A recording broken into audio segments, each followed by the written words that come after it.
Hi Water Signs, Cancer, Pisces, and Scorpio. Welcome po sa ating channel at noon yung Daily Gabay Tarot Reading for September 19, 2023. Please be reminded that this is general reading po, so maaari kayo makarelate o hindi.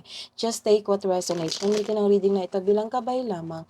Balik po kayo dito bukas para sa ating Daily Gabay Tarot Reading for September 20, 2023. Please like, subscribe, and click bell button para updated po kayo sa daily tarot reading natin. Maraming salamat po. Spirit guides, ano po ang ganap today, energy today para po kay Cancer, Pisces, and Scorpio ngayong September 19?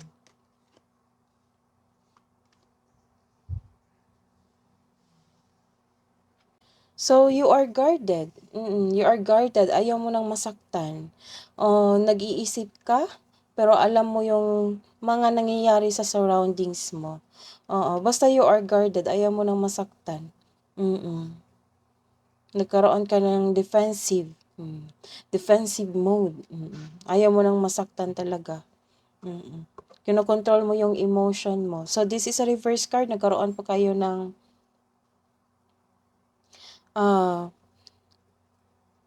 may bagong chismis na may matatanggap kang bagong chismis na balita na hindi mo alam kung totoo ba ito o hindi. So, kailangan fact check. Ilan sa inyo nawala ng panatag, nagpadalos-dalos ng mga aksyon bago magkaroon ng wastong plano. Ito ay humahantong sa pagbababaya sa inyong sarili at sa iba. So, kailangan ng solid plan dito. So, ito ay maaaring naugnay sa isang bata, sa iyong buhay, sa isang taong kumilos na parang bata, nagrereklamo tungkol sa kanilang mga responsibilidad sa halip na tugunan ang gawaing nasa kamay. May immature na tao dito na nagbibigay ng sakit ng ulo sa iyo. So, yung water signs is mataas yung pasensya. Stricto yung water signs pero mataas yung pasensya niyan. Tapos handang tumulong. Mawain din. Yan yun yung Cancer, Pisces, and Scorpio. Advice po, in the flow, everything is smooth sailing. Surrendering to the journey, release your emotion and control your emotion. So, hingi tayo ng confirmation. Ano po yung parating? Spirit guys, ano po yung parating para kay Cancer, Pisces, and Scorpio? Ngayong September 19 po.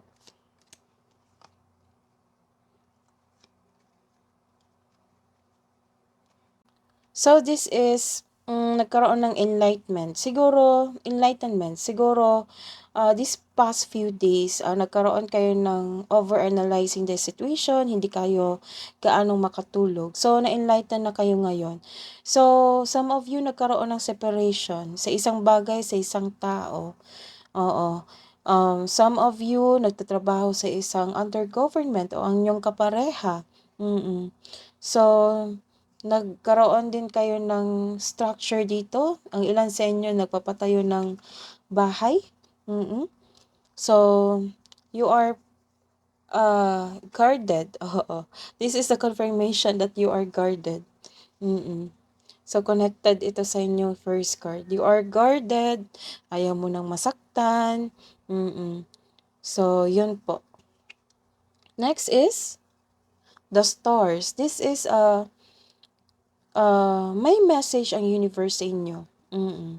Siguro parating na ito or dumating na ito na hindi mo pa hindi mo pa napansin. So, some of you, may creativity ngayon kasi mayroon kayong new ideas, ginagamit nyo ang talent nyo ngayon para sa inyong trabaho. So, nagkaroon kayo ng malaking imagination.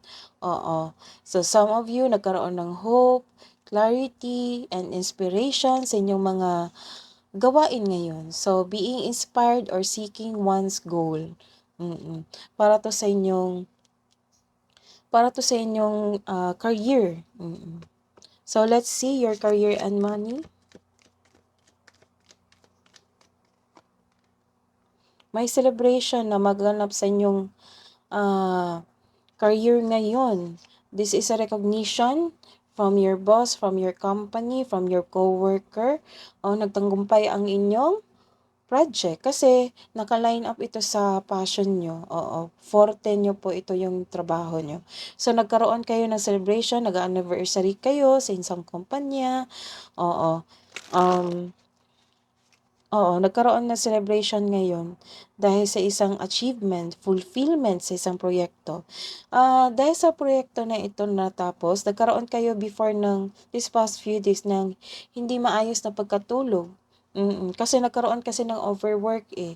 So buhay na buhay yung brain cells nyo. Oo, nagpo-process pa. So hindi kayo masyadong makatulog. So this card is you are decided to let go of your emotions. Oo, you are decided na mag-rest after the celebration. Oo, sa wakas makapag-vacation leave ka na. Ganun. So, what's the career love and romance po para kay Cancer, Pisces, and Scorpio ngayong September 19, 2023. So, this is well, so it might be this is the confirmation na nagwagi yung negosyo nyo, nagkaroon ng mataas na sales, or nagkaroon ng recognition na magkaroon ng mataas na sweldo. Oo, dagdagan yung sweldo mo dahil sa sobrang galing mo sa inyong trabaho. So, this is wealth and generosity. Sinishare mo sa inyong kapareha, sa inyong pamilya. Ikaw yung maasahan sa pamilya, maasahan sa buhay, maaring makatulong sa pinansiyal sa bagay. So, kayong mga Cancer, Pisces, and Scorpio, maasahan talaga kayo.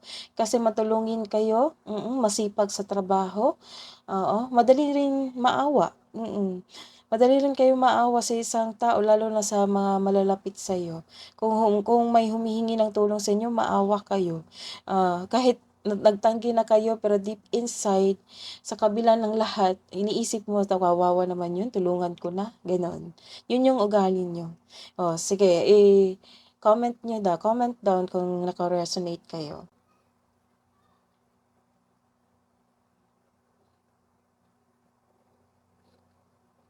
So, this is a reverse card. Nagkaroon po kayo ng isang hesitation. Oo. Hesitation ko, tulungan mo ba yung partner mo, yung family member mo na nag-ask ng help sa iyo. See, this is a connection. This is the clarification of your first card sa love and romance. Love is about self, family, partnership. Ayun, lahat-lahat na yan, general. So, let's see ano ang iniisip mo, ano ang iniisip niya para po sa mga single. We need to let each other go. Sa mga may relasyon, I feel you leaving me behind.